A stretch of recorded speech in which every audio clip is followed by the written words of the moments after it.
Good morning, everyone. Good morning, good morning.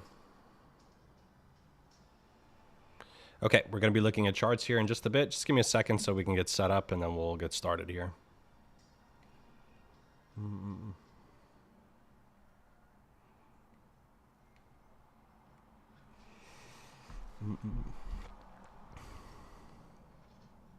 Awesome. Cool.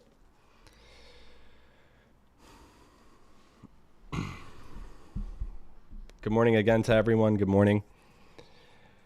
Okay, so let's talk. We got a lot of stuff that we need to go over. As you guys start making your way into the chat, if you need to see a bigger screen, you can jump on to YouTube. YouTube is showing a bigger screen right now, so you can see everything that I'm going to say is going to be recorded. So just in case, I catch your interest in something or I say something that, might be more your investment or trading style strategy, then you guys have the ability to watch this on YouTube. Cool. So we're doing YouTube and Instagram at the same time. Okay, so first of all, good morning, everyone. Hopefully everyone is doing okay. You're happy, you're healthy, you had a great weekend, right? Those things are very important. Let's talk about the rally that we saw in the market yesterday. So who saw the rally coming? I think I did. I think I saw it from a mile away. I bought into positions and I signaled positions, and yesterday was a phenomenal day. It really was a phenomenal day. Indexes moved. Things that mattered moved. But we'll talk a little bit about like where we are and like some precautionary tales, right? I've caught many rallies in my career. I've caught probably more than 500 rallies over the entirety of my career. So I'm actually pretty good. This is my strong suit. I'm usually very good in catching some rallies and trading off of the 200 EMA. It's my specialty. My specialty is not shorting. My specialty is going long at the right moments in the market. It is literally the thing that I am most successful at and been doing for a very long time. So let's go over a couple things.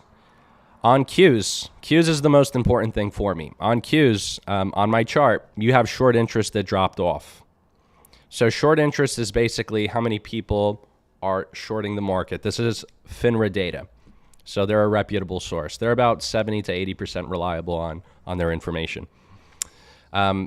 So we did get a bounce off of what's known as, if you guys are using Fibonacci's, which I would recommend that you do use because it is something quantitative. So it's not just based off of your opinion. I don't like talking about opinions. I know every other Discord out there, it's constantly opinions being thrown out and opinions being spit out at one another and people yelling at each other. Our Discord is not like that. Not one bit. Our Discord is all about talking strategy. It literally is. All day long is what I do. I say, all right, this is tactical. This is quantitative. This is how we're going to do this. Everything is very strategic. So strategically speaking, we traded off of a very important Fibonacci level. This is called the golden area, right? So golden area, golden shelf, golden ratio, whatever terminology you want to use, we bounced off that level. So I was paying very close attention off of 468. I wanted us to trade back down to 450 because I'm a bargain hunter. All of you should be bargain hunters as well. It's very funny how this works, but it seems to be true for everyone. Doesn't matter what style trading you do, but it seems very easy for you to sell off your long-term positions or just your positions in general. And it's very difficult for you guys to buy into weakness. I don't know why that is. I don't have that problem at all.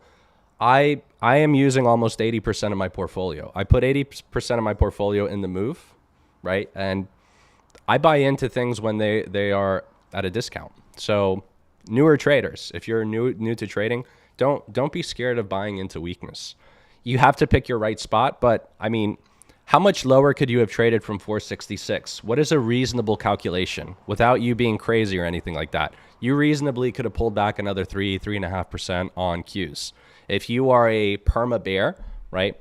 It's a little bit of a derogatory term, but it's not. I'm not using it in a derogatory sense. But if you are a perma bear, you probably saw this pulling back another 10%. That's great because you can buy into even more weakness on the indexes. But all in all, there was a lot of signs that were pointing to I mean, I thought it was an inevitable bounce. I really did. I saw a short interest that was starting to fall off. This is why I took the positions that I took. And then I was waiting for that breakout above $484. We discussed that. I discussed that with Power Hour session people in our Discord, and I also talked about that with you guys. I talked about this level extensively. So I was preparing for the worst, but obviously I bought in. I bought into the weakness for sure. No question I did. So what are we waiting for right now on Qs? It would be my recommendation, and I'm waiting for this myself. I don't necessarily think that we're going to start recovering like a straight line. I think that that's too optimistic that's too much of an optimistic play. So if you think that, that's okay. That's okay. My opinion and just my recommendation that I want to express is if we start pulling back down into this area right here, this is an area where we fought for a little while. We rejected 1, 2, 3 times before the breakout yesterday. I thought that the rally was pretty low volume. I'm gonna prove that to you guys. On Qs, we basically just hit average. You guys are seeing this on FinViz. FinViz is very, very reliable information. So average volume is 36, 37, maybe 40 million shares. But we only traded at about 35 million shares yesterday. So it was relatively low volume. When you're talking about something like Tesla, which I also did signal long. I signaled Tesla long, I mean, pretty much almost at the bottom, literally almost at the bottom. Check out the average volume and check out the volume that it traded through yesterday. When you're looking at elevated volume, there's something in trading called capitulation.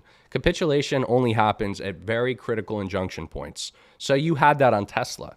Tesla was trading at a demand level. So the people that were saying, I want to short Tesla as we're in this institutional demand level, for me, that was a little scary because I don't short into institutional demand levels, especially if you're trading way too low. Is already pulled back 45, 50%. So instead of trying to chase the short, which I don't recommend you do, you have to just wait. Wait for your signs in order for you to catch that. That's my specialty. I am literally, I think it's my strongest characteristic in trading. I'm very good at waiting and just plotting myself and playing with the probabilities. I set myself up in really good setups, especially when we're looking to go long. I'm particularly skillful in that facet. So now going back to average volume on SPY, because I want to talk about SPY and IWM as well. I would like to bring that to your guys' attention. It's pretty normal, right? Average volume. So going back to the chart here on QQQ, if you guys can't see this on Instagram, I would recommend just jumping onto YouTube if you can. If you're driving or if you're on the train, no matter where you are in the world. Of course, this is going to be recorded, but I think what I'm going to say now is quite important. I wouldn't blindly start chasing these longs. That's not what you want to do because now the market is more optimistic. You don't want to be buying into when the market seemingly is starting to get more optimistic. You want to be careful because the rally was low volume. So it's not retail traders. Retail traders make not even 5% of the overall trading volume that exists in the market. It's not even that, right? It's literally not even that. So who's buying the market right now? It might be some boutique hedge funds. It might be some institutional players, but not very big ones, So we want to wait until we pull back into roughly about 480, maybe 482. And then we're looking to, at that point in time, we can literally or figuratively look to buy the dip. Okay. So I'm waiting for that on the Qs. If we start to push even more, I'm not interested. I already bought into the Qs, right? So I'm already catching this. I caught this when no one wanted to be in this. So for right now, I'm waiting for more of a pullback. And I'm going to specifically be looking for order option flow. I want to see if there's more long-dated calls that are being bought or if there's puts that are being sold. Puts being sold is a bullish sentiment. That's institutions that are now putting on positions. So that's what I would wait for, at least on the 4-hour time frame. I've been scalping a lot, as you guys know. I've been trading futures just like everyone else. I'm literally following the bandwagon when it comes to futures. I've traded futures for 12, 14 years. But only as of recent have I been trading it more. I've been using it more as my overall strategy because it keeps me engaged, and I think that there's better leverage. I don't like zero DTE. I don't like buying options. I don't think I ever liked buying options. I like buying them when, I see like a leap position, but I've never really been a fan of buying options. I know that that's like the thing, and it has been the thing since COVID, but it was never really my sport. So what do we have right now here for the short term? Am I going to chase this long, right? My target is 495. But would I chase that or would I wait for more of a pullback so I can get better risk reward to the upside? I would prefer to wait. My areas of waiting for would be 485. And then I'm looking at this volume node. These are what's called volume nodes if you're using profiles. So that node brings me back down to 480. So I just mentioned those levels on the higher time frames. That's what I'm looking for. So you might think I'm crazy. That's okay if you do. I'm waiting for a 1.5% pullback to almost a 2% pullback on the Qs here before I start to take some positions. I didn't signal. I wish I did. I took a position long here when we were starting to break out. I swung futures. I don't know if this was luck or if this was skill. I'm not entirely sure, but whatever. The position made money. So now I'm waiting for that. I'm waiting for this breakout area. I'm waiting for this short-term supply area to now become support. I don't think that at the first breakout, this is where institutions are looking to take their positions. Usually it doesn't work this way. Usually what they're doing is you see a little bit of a breakout and then you trade back down into that supply area, and that supply area now becomes a support. So I would recommend waiting for that, okay? That's what I have on the Qs thus far. Bear with me. I'm going to spend maybe about 7-10 minutes on just some things that I'm looking at, and then I'm going to open up the floor for y'all to ask me the questions that you'd like to ask me. So Qs and SPY, same thing. There's not any difference here whatsoever. That's that supply area. What do you think I'm going to say? I'm going to wait for the volume node area. I'm going to wait for the top of that volume node, around $567.25. And then we'll see if we can put on a long position at that point. What if we start breaking out to the upside here? That's okay. It's not my setup. I'm actually okay with not chasing every little move that happens in the market. This is not a little move. It's a big move. It's a low volume move, but it is a big move. I can't say that it's not. So let's look at short interest here on the 4 hour. Did short interest start to fall off on the daily or the 4 hour time frame? Yeah, it did. Look at where you are on the RSI. That's another little clue when you're trading below the 30 RSI on the daily that you probably want to buy the dip, right? Sometimes we're not that patient. We keep on buying the dip, but it's more than one factor. It's not just because you hit 30 RSI. There's usually several layers to this. There's usually 10, 15 layers. So was it just the RSI? No. Was it the short interest that was falling off? Yeah, it was a lot of that too. I mean, there's a lot of different extenuating factors, but I digress, guys. Let's go back here to the 30-minute time frame. I'm just waiting for us to play back down to 567-ish, and then I'm looking to play off some of those longs. If we hold that previous supply area, now turned into a support area, I'm looking to take longs. What else we got? We also have IWM. Did I not say that IWM was the biggest candidate for us to run off of? IWM was spectacular, right? It's absolutely spectacular.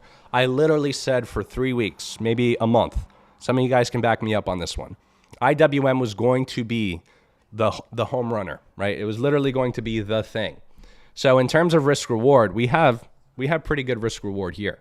You might say, this is not really the same thing as it is with QQQ. Well, I wasn't going to take IWM. I never said that I wanted that in particular, but TNA was my thing. So I'm not in TNA. I kind of regret that I didn't signal this. I should have signaled this with some of the other trades that I've signaled. So I'm in 5 very big positions, huge, absolutely massive positions.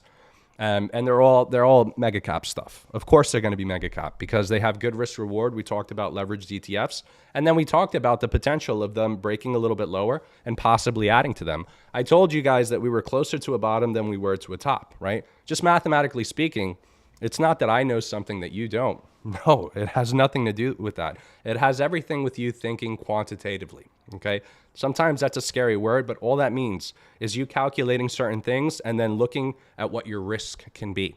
It's if you get a little practice and you read a little bit and just, see it happen before your very eyes a couple times, it's not that difficult to do. It's really not. So what are we looking at for TNA? What is the perceived value that we can get if we jump in now and then trade back up to, let's say, $44, $45? That's a 30% increase. So some of you are like, 30% is not interesting to me. I'm interested in 100, 200, 300% plus, right? Those are the kinds of positions that I want. I'm wasting my time with this guy. That's okay if you think that. That's okay. I'm a little bit older, and I like something that has a very high chance, I would say almost guaranteed chance of it seeing a recovery. I think IWM is in that house. IWM, QQQ, Amazon, Google, y'all got the list, right? Y'all know. So I would prefer to give up just a little bit of the explosive nature of some option contracts, or maybe buying something crazy in the crypto space or doing a wild investment. I would prefer, now that I have a little bit more capital, and you guys should think like this as well, because as you start growing your trading account, you shouldn't be thinking about, I have $100,000 now. How am I going to have a 700% return in the next 2 years, putting it on some investment that I don't necessarily understand? You shouldn't be thinking that way. I'm speaking from experience. So just thinking, 30, 40, 50, 60, 70% return, that's more my wheelhouse. And that's what I'm generally looking at year after year. If you compound that 5 years, y'all will be good, okay? $100,000, I know it's a lot of money. I get that. But you got to start thinking that way. Not everything is going to be a 400% return on an options contract that you take. If you're doing more than 2, maybe 3% of your portfolio on positions like that, I mean, there's no wonder why you're seemingly not able to climb that ladder. It's very difficult to sustain that kind of growth. Okay, so let's go back here to TNA. What do we got in terms of a breakout point? TNA, in my opinion, it was up 7.5% today. You're right now at that supply area. You literally are there. So you have so much more room there to jump up to about $37. But of course, as I said with Qs and Qs and SPY, I'm going to wait for a little bit of a pullback. If I can get a little tiny bit of a pullback, then you can expect that I'm going to jump into TNA. All right, let's talk about Tesla, because that's all we care about, right? Forget this index stuff. Forget this value investing stuff. Forget Amazon. Forget Google, right?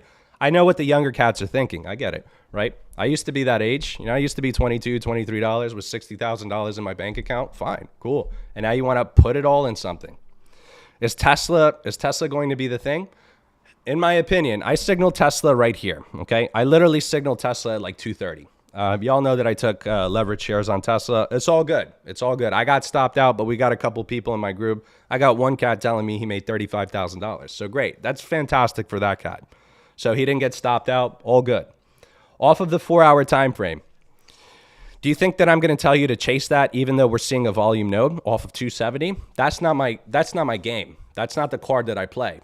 I'm a probabilistic person, and I think about risk before I do any sort of gain. So where did I take my risk? My risk was at 230, right? A lot of people in the trading group are still in the position, and maybe they're on right now, and they're listening to me, and they're like, what is Sage going to say? Is he going to say for me to hold on to this position, or is he going to say for me to move up my stop loss? You're going to move up your stop loss. Stop thinking that you're going to get the trough and the peak every time. That's not what trading is about. Professional traders, institutional traders, they catch a snippet of this, right? They don't catch the entire, no one ever catches the entire move. I don't know why some newer traders think that they have that wild fantasy that people catch moves from here all the way up to here. No one does that unless you buy shares. That's a different story. But in this situation, in terms of price action, just looking at psychological levels, there's a psychological level at the $300 level. Look at the short interest that built up on the daily time frame. There was quite a bit of short interest that built up. I don't want to buy into something as short interest is building up. I want to see it come down. So where's the volume node right now? It's at 250. If you start to pull back 30, 33 points from this 200A moving average that we just recovered right here, if we start to pull back, then I think that that's a better trade setup for us to take. So what would I be waiting for on the 1 hour time frame? What do you think I'm going to say, right? If you follow me, you know what I'm going to say, right? I'm generally looking for this setup right here, and I would recommend that most of you look for this as well. Wait for that to trade back down into the 250, 255 area. You might not get to 255, but you might get around here. I'm not saying that it will. I have no idea if it does. This might hit $400 tomorrow. No clue. No clue whatsoever. I don't have any idea what price action is going to do. The only thing that I go off of is historical data. That historical data, specifically if you follow the efficient market hypothesis, you understand that the stocks that actually move the market, those are the ones that you want to buy into. So if we pull back down here, I'm looking for another long on Tesla. I could have made almost 6 figures on this trade had I not been stopped out, because I signaled a massive trade on Tesla. Because I knew off of the 4-hour time frame, I'm not even exaggerating when I say 6 figures. I would have made 6 figures on this trade. But I kept on saying if we trade back down to 190, then this area I like even more, because it is a huge, even bigger than this demand level. This demand level is pretty big, but there was a huge, huge demand level at 190. What am I being cautioned of? I want to caution you guys for earnings. Do I know if earnings is going to go spectacularly well? Do I know what they're doing with their robo-taxis? Do I know what they're doing with their infrastructure? Do I know about their losing market share in China? I know all that stuff. I know all of that stuff. So I would caution anyone from buying here, because this is now, a 4-week top. We still haven't broken the downtrend. It's not there. I'm sorry, but it's not.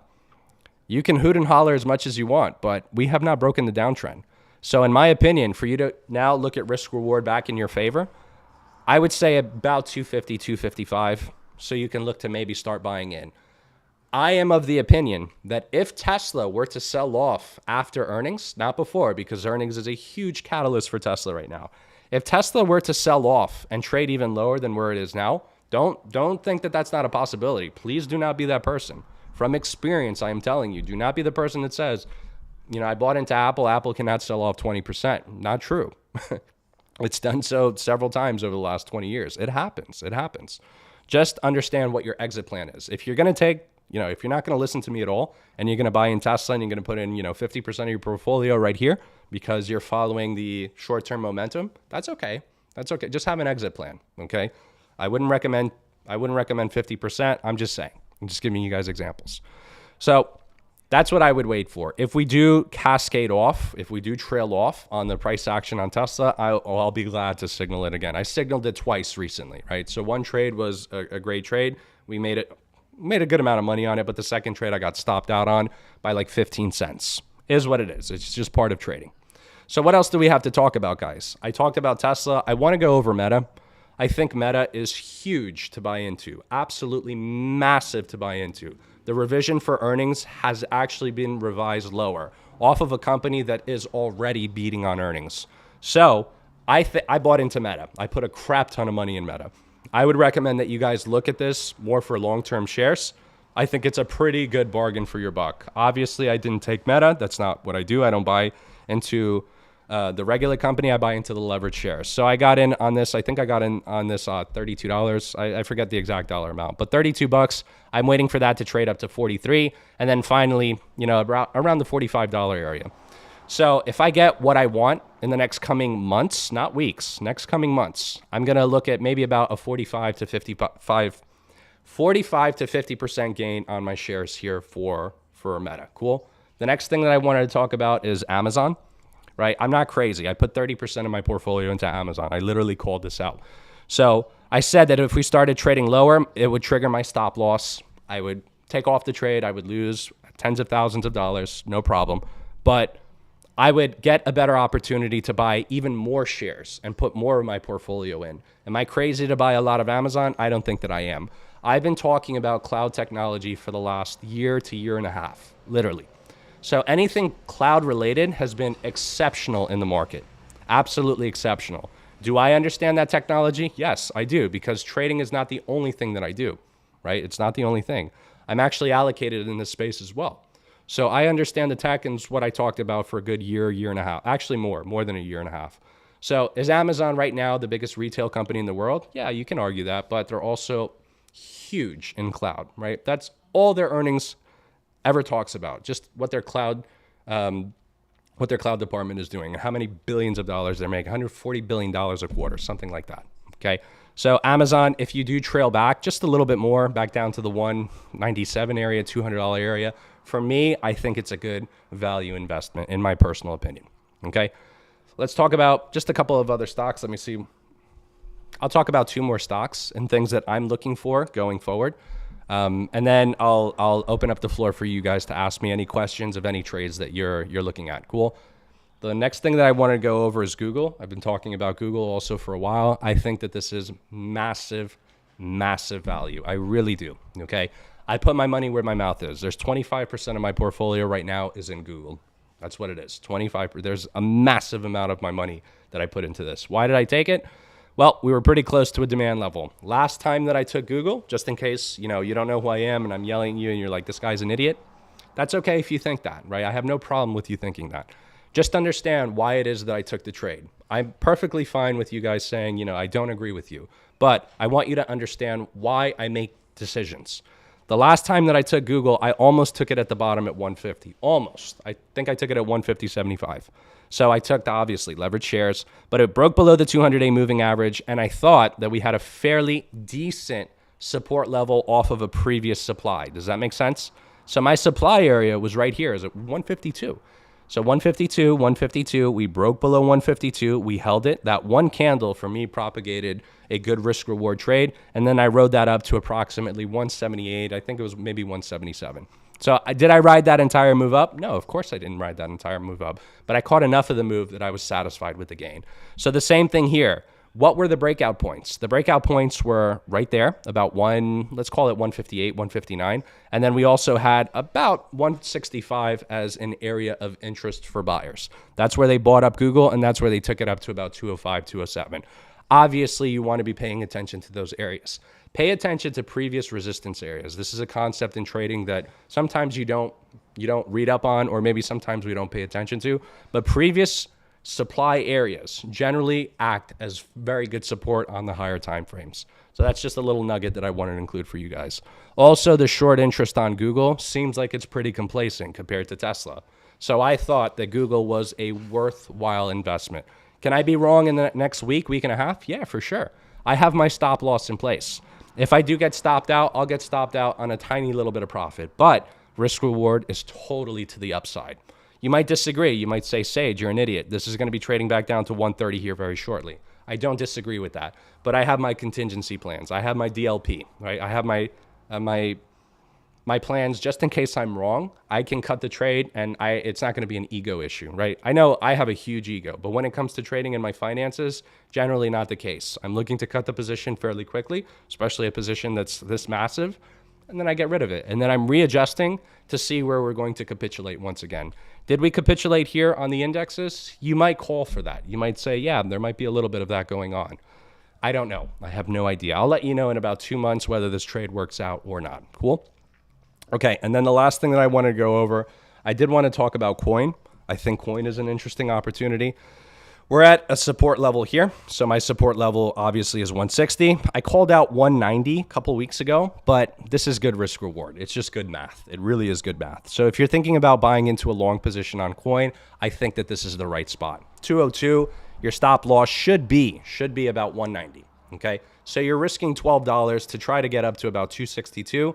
The risk reward is fantastic. I think it's almost very close to a 5-to-1, if not 6-to-1. Let's actually put that here on the chart. Cool?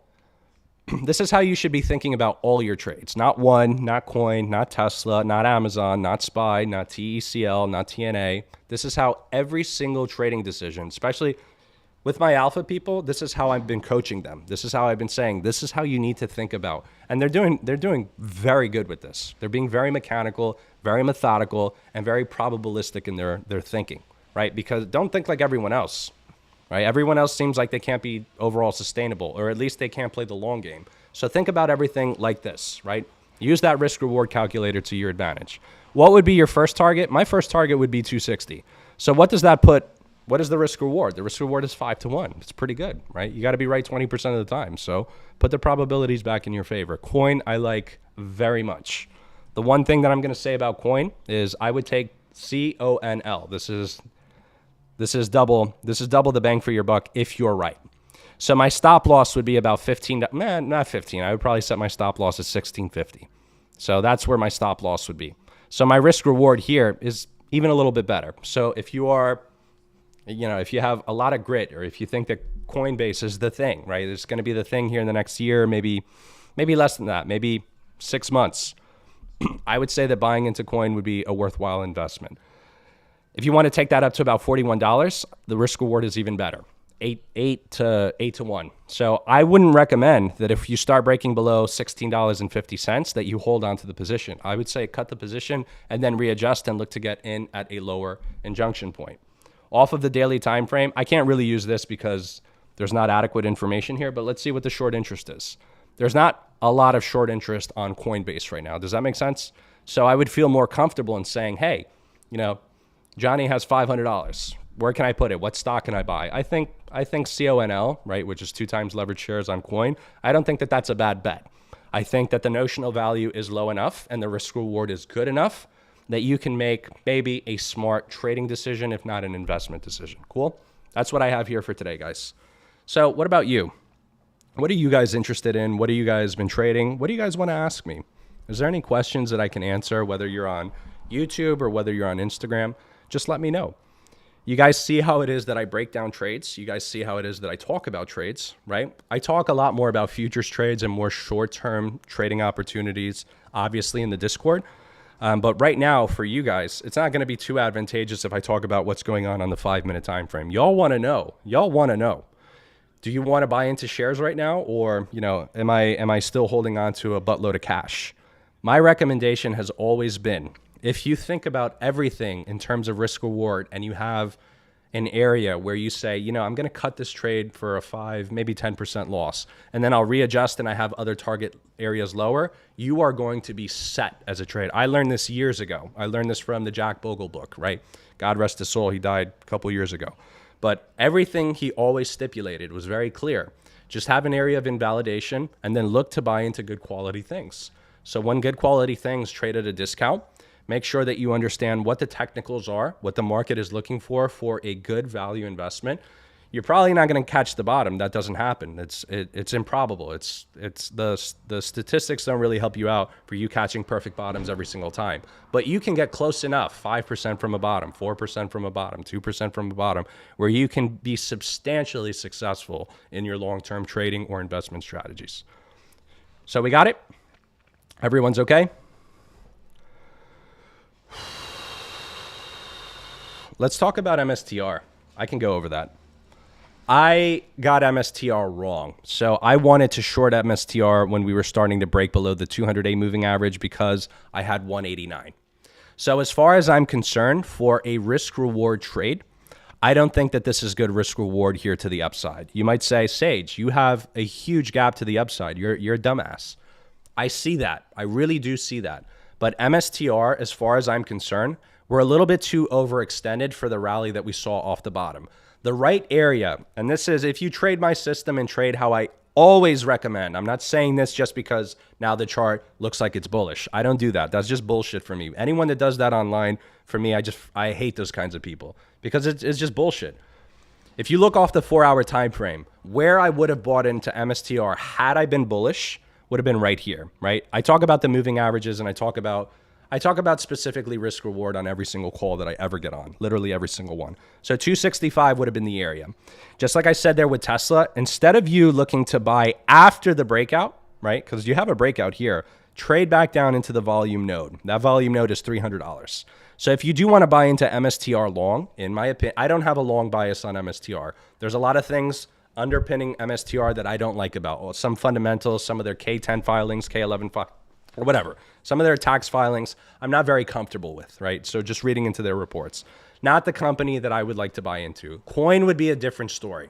Completely, even Hood, I would be perfectly fine with saying, Hood around these levels, I would look for some support area here, yada, yada, yada, yada. I would be even more comfortable in recommending Net. Net right now is up 6%. This would have been a freaking banger of a trade had I signaled it. I took TTD and I took D-Dog. So D-Dog is a cloud company. But let me get back here to MSTR. So let me explain this real quick. So on MSTR, would I look to take a long here even though there's a massive gap back up to $400? I would not. If you do have a bullish bias, there's nothing wrong with that. There's nothing wrong with you having a bias. But there's everything wrong with you not considering risk reward. Where are you on the moving averages on the 4-hour time frame? Does that look like the moving averages are giving you a buy signal? No, they're not. So you should wait for this previous resistance level to act as a support. Should you want to buy into MSTR, I'm always going to say, just make sure you know where to invalidate your trading idea, which is fine. And then from there, you have massively more risk reward in your favor rather than doing something like this. This is what generally everyone is saying on Instagram, which I agree with. I actually do agree with this. Don't chase a trade after a breakout, or don't chase. I don't chase. I don't have this problem. Many of you do have this problem. I don't. Right? I've been doing this way too long enough in order for me to chase every single trade I'm not chasing. Like Tesla. Tesla was up 10% yesterday. Everyone is losing their shit because it's up 10%. That's fine. It's fine. It's perfectly, the setup is not there. So I'm not going to be chasing something that is not my setup. So right here, just check that out. If I'm going to put on that trade, look at all of the gap down we still I mean, we could still see another 30, 35, or excuse me, 35 point gap lower. It's perfectly possible to happen. Wait for the trade to come back into you. If you're already in MSTR and you took it a little bit earlier, between 265 to maybe 270, maybe even 280, that's fine because you anticipated this breakout or that recovery into the 200-day moving average. That is perfectly fine.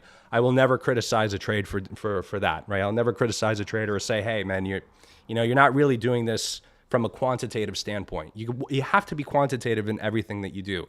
Everyone is always saying trade without emotion. Well, if you want to remove emotion, make it more mathematical. Make it more based on risk reward and based on statistics. What is the statistic for you to trade back into this 1 hour time frame and then put on top of that risk reward? Then you have a good trading strategy, right? Most of you think that trading hasn't been figured out. Trading has been figured out. People have figured out trading eons ago, right? It's not that hard. It's the new traders that are coming in that supposedly are doing things off of emotional backing, and then they're making all these decisions that have all this erratic nature in the market. It has a lot to do with algorithms as well, but try to do something repeatable that makes sense over and over and over again. I promise you it will fix a lot of little problems that you guys have in your trading. So overall, would I say MSTR is a buy here? No, I wouldn't do that. I would say that MSTR closer to $300, you're closer to making a decision at that point. So I went over QQQ. I went over that the first couple minutes. Let's see what else we have. Does anyone have any additional questions for me? Cool. So I answered the MSTR question at $248.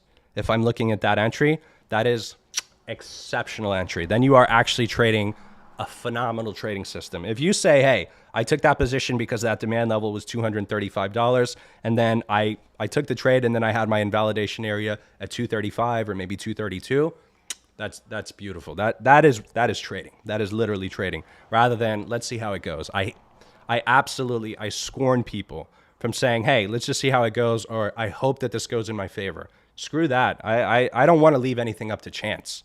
I want to leave it up to a strategy. If I lose 50 grand, if I lose $100,000, first of all, I know how to make it back and I know what strategies I need to deploy. But that comes from confidence from doing this for a long time. Some of you haven't built that up yet. It takes some time to build that up. But if you're going to do something, make sure it's something repeatable, something that actually has some sense behind it, something that can be, I use this word a couple times, but something that can be quantified, something that actually has reasoning behind it. And that is a very good example of exactly that. Okay. I'm coming up here on 9:05. Either if you're on Instagram or YouTube, I got to make sure that I'm also paying attention to my guys. I got alpha that I need to coach here, right? We have several people in the alpha program. So I've been paying a lot of attention into that particular space. We've been doing more intraday futures trading. Yesterday, I took 2 trades. I wasn't successful yesterday. But I believe 2 or 3 days before that, we had a massive run. We had about a 1% run that if you're following how it is that we teach how to trade, you put yourself in that position. You're not going to catch 1% runs every single day. No, of course not.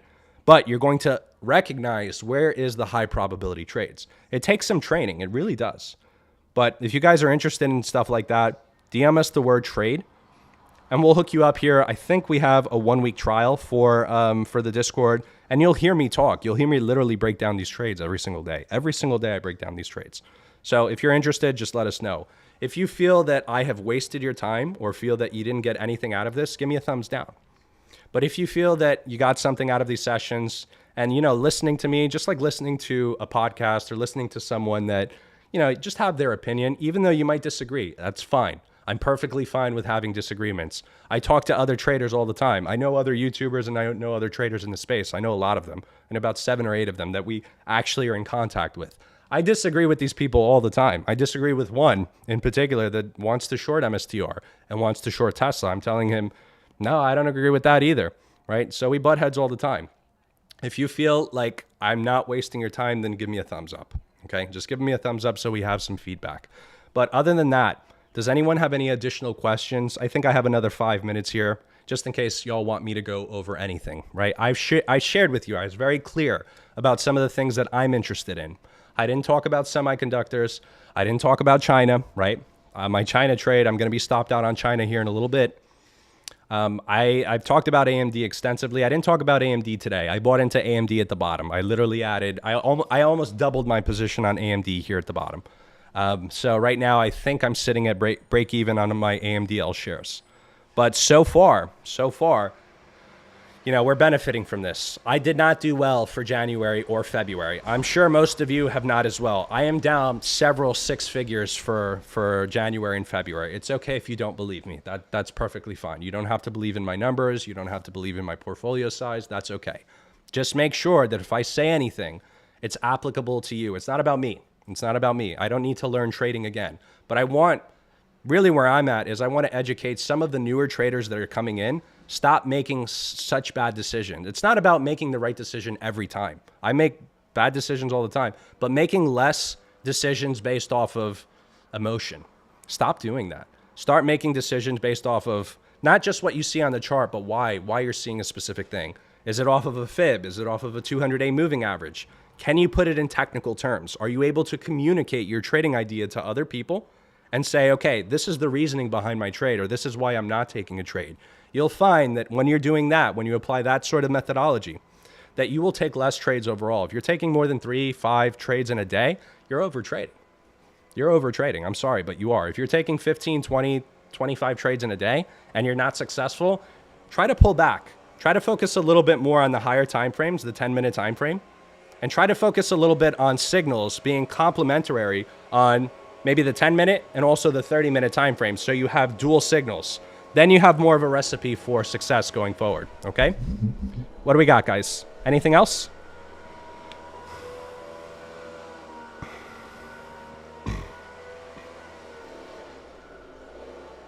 Okay, I got to hit up my alpha people. I really appreciate your guys' time. Thank you so much, and I'll see you guys on Thursday.